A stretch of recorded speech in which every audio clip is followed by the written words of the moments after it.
허락하신 하나님의 말씀은 사도행전 28장 23절로 28절까지의 말씀입니다. 그들이 날짜를 정하고 그가 유숙하는 집에 많이 오니 바울이 아침부터 저녁까지 강론하여 하나님의 나라를 증언하고 모세의 율법과 선지자의 말을 가지고 예수에 대하여 권하더라. 그 말을 믿는 사람도 있고 믿지 아니하는 사람도 있어 서로 맞지 아니하여 흩어질 때에 바울이 한 말로 이르되 성령이 선지자 이사야를 통하여 너희 조상들에게 말씀하신 것이 옳도다. 일러스되 이 백성에게 가서 말하기를 너희가 듣기는 들어도 도무지 깨닫지 못하며 보기는 보아도 도무지 알지 못하는도다. 이 백성들의 마음이 우둔하여져서 그 귀로는 둔하게 듣고 그 눈은 감았으니 이는 눈으로 보고 귀로 듣고 마음으로 깨달아 돌아오면 내가 고쳐줄까 함이라 하였으니 그런즉 하나님이 이 구원이 이방인에게로 보내진 줄 알라. 그들은 그것을 들으리라 하더라.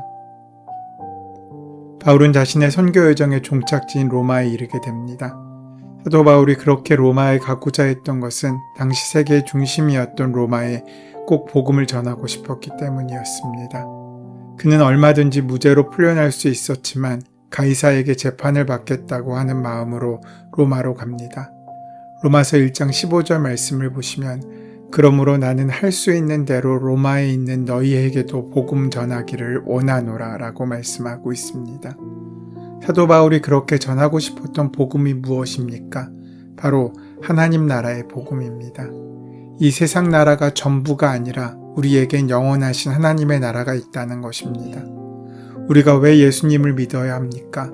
예수를 믿으면 하나님의 나라의 백성이 되고 하나님 나라를 소유하게 되기 때문입니다.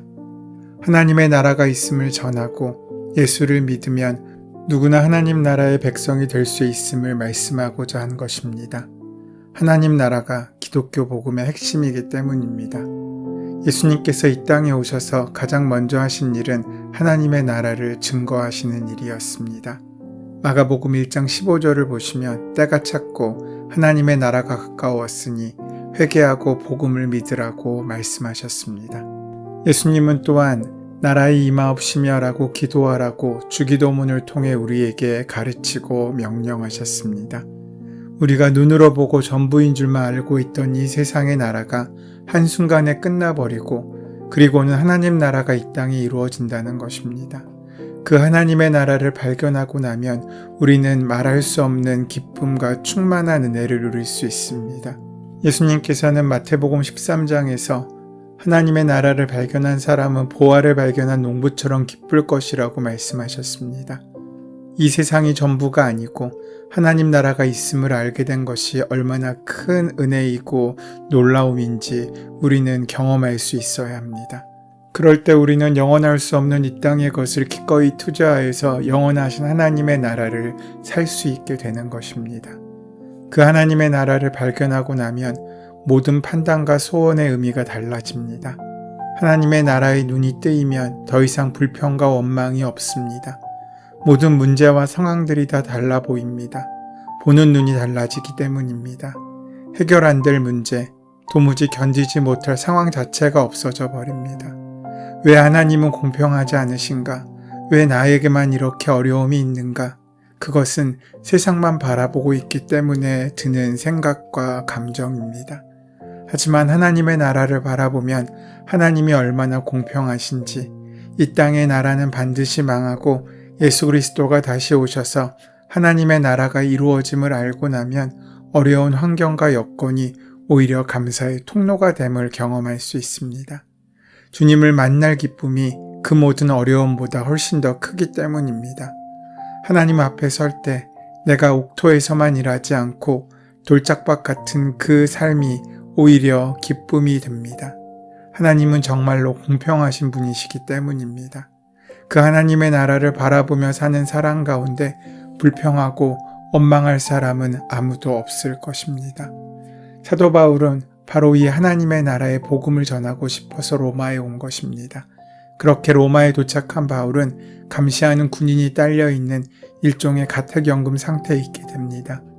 도착한 지 며칠 지나지 않아 바울은 유대인 중 높은 사람들을 청하여 자신이 왜 상소를 하여 로마에 오게 되었는지를 설명합니다.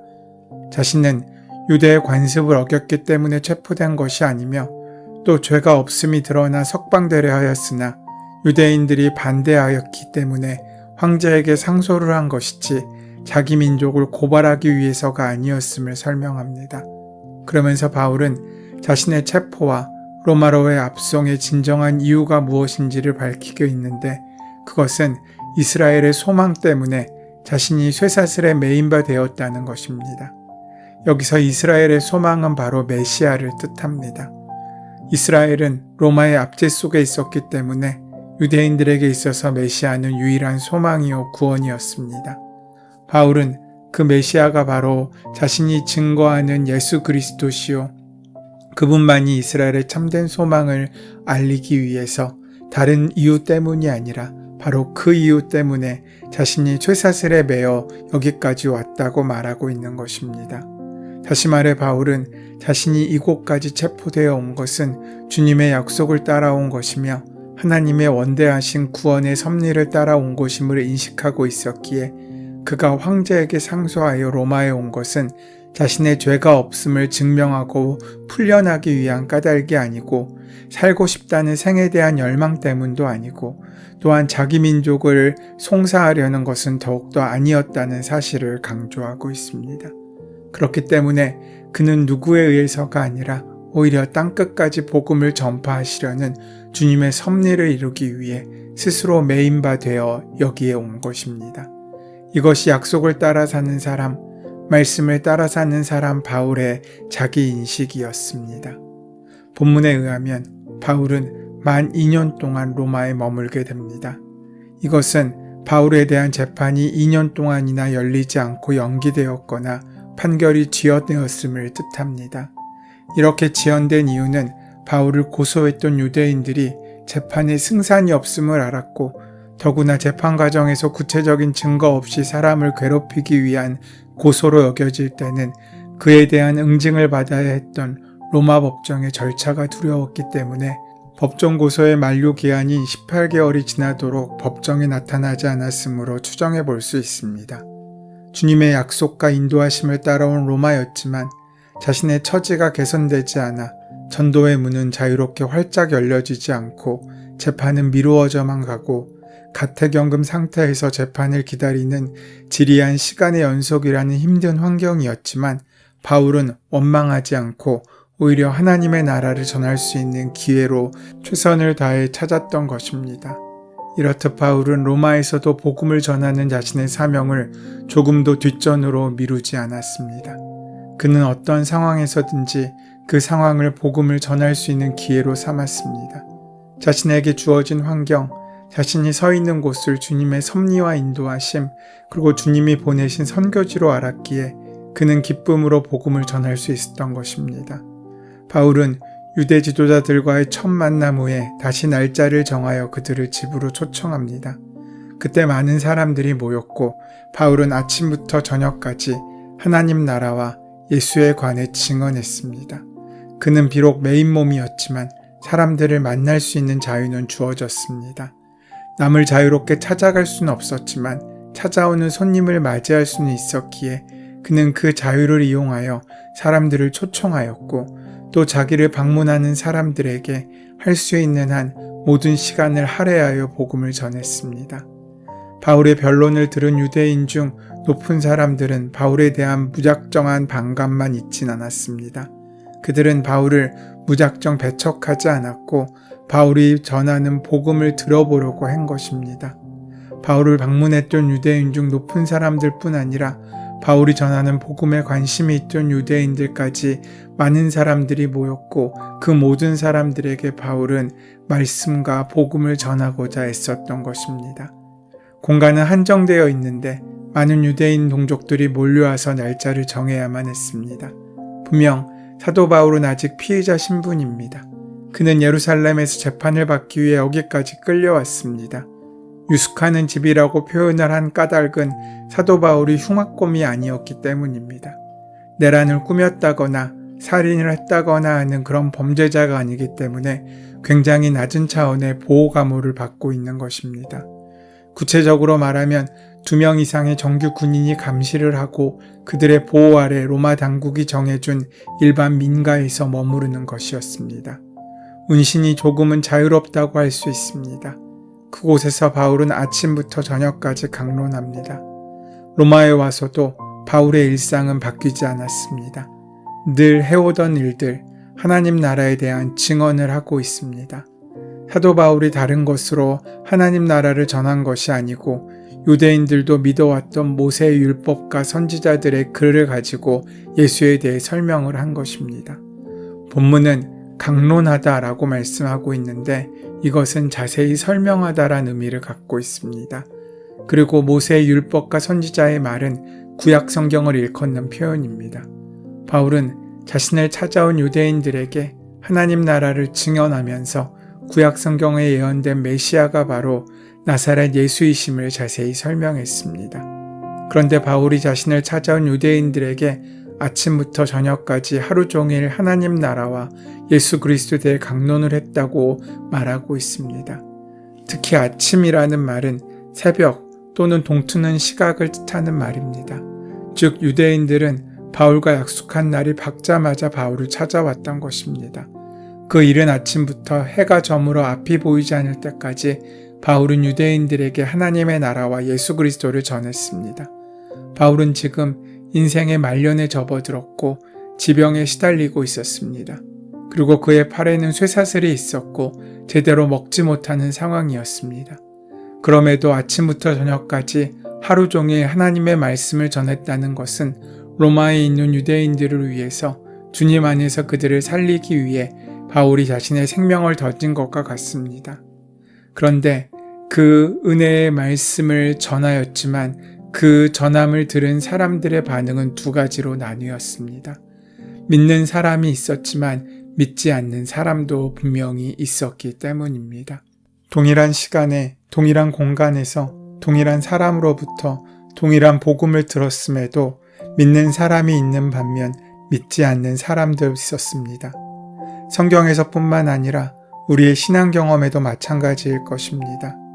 우리가 같은 마음으로 같은 말씀을 가지고 선교를 하고 복음을 전해도 어떤 사람은 그 복음 앞에 무릎 꿇고 회개하고 복음을 받아들이는 사람이 있는 반면 어떤 사람은 마음이 강팍하여 그 복음에 등 돌리는 사람도 있지 않습니까? 우리는 지금 주님 앞에 있지만 지금 주님과 등지고 있는 사람도 참 많지 않습니까?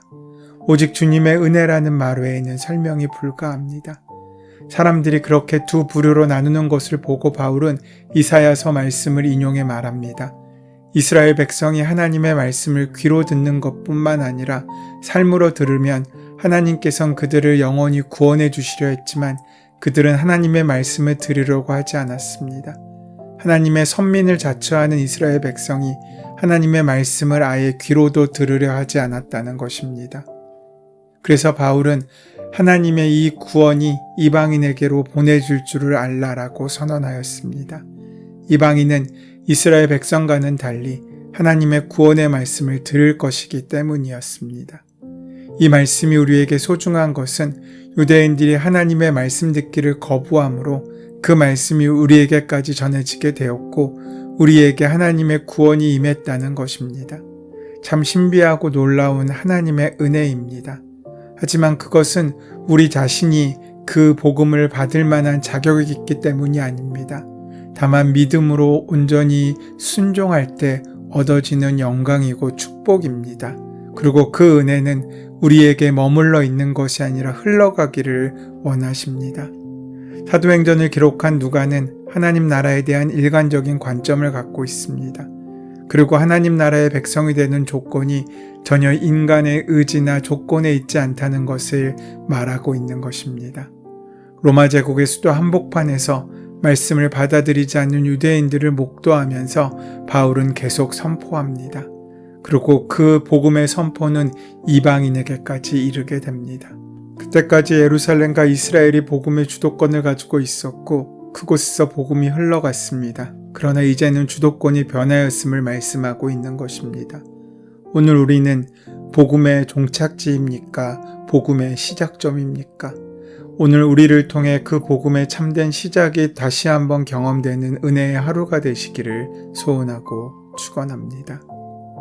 은혜의 주님, 복음의 여정 가운데 그 방향을 잃지 않고 천국에 이르는 귀한 길을 걸어 땅끝까지 새로워지는 생명의 역사가 우리의 손과 발을 통해 이어지게 하여 주시옵소서. 예수님의 이름으로 기도드립니다. 아멘. 이제 오늘 이 아침 우리에게 허락하신 본문의 말씀이 오늘 나에게 주시는 하나님의 음성으로 들려지기 위하여 본문의 말씀을 깊이 묵상하시고 함께 기도하는 시간 가지도록 하겠습니다. 함께 기도합니다.